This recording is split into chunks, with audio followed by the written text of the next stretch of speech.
বাংলাদেশের তৈরি পোশাক রপ্তানির সবচেয়ে বড় বাজার ইউরোপীয় ইউনিয়ন, যেখানে গেল অর্থবছরে $19.71 বিলিয়ন পোশাক রপ্তানি হয়, যা মোট পোশাক রপ্তানির 50%। এমন পরিস্থিতিতে এলডিসি উত্তরণের পরও ইইউ বাজারে শুল্কমুক্ত সুবিধা চায় বাংলাদেশ। এই সুবিধা পেতে এরই মধ্যে ইউরোপীয় ইউনিয়নের সঙ্গে মুক্ত বাণিজ্য চুক্তি স্বাক্ষরের প্রস্তাবও পাঠানো হয়েছে। যদিও এরই মধ্যে ইইউর সাথে অংশীদারিত্ব ও সহযোগিতামূলক চুক্তি পিসিএতে প্রাথমিক সই করেছে Bangladesh.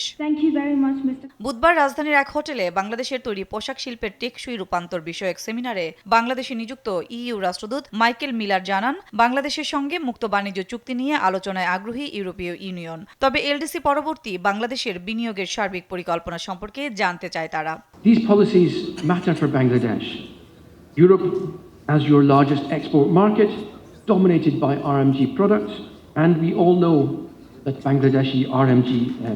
We are partnering with you, with Bangladesh, to ensure that your businesses and government adapt. And our predictability as your steadfast political and economic partner is what guides us. জবাবে বাণিজ্যমন্ত্রী বলেন, বাংলাদেশে বিনিয়োগের সঠিক পরিবেশ নিশ্চিতে লজিস্টিক ব্যয় কমাতে চায় সরকার। সেই সঙ্গে চট্টগ্রাম বন্দরের গতি বাড়াতে মনোযোগী সরকার। কার্যকর ওয়ান স্টপ সার্ভিস তৈরির প্রস্তুতির কথাও জানান মন্ত্রী। আমাদের এলডিসি উত্তরণ নিয়ে অনেকের মনেই একটি বড় প্রশ্ন রয়েছে। এই পরিবর্তনের পর বাংলাদেশ সরকার আসলে কি ধরনের প্রস্তুতি নিচ্ছে? এই নতুন ও উদীয়মান পরিস্থিতির সাথে মানিয়ে নিতে বাংলাদেশকে বিনিয়োগের জন্য আরও আকর্ষণীয় করে তোলার উপর সর্বোচ্চ গুরুত্ব দিচ্ছে সরকার।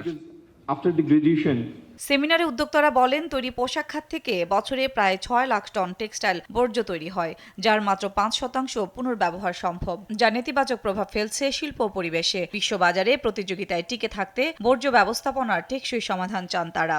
Consumers, especially the Gen Z, are very concerned about environmental footprint. Sadia Laboni, দেশ TV, Dhaka. They consume clothing which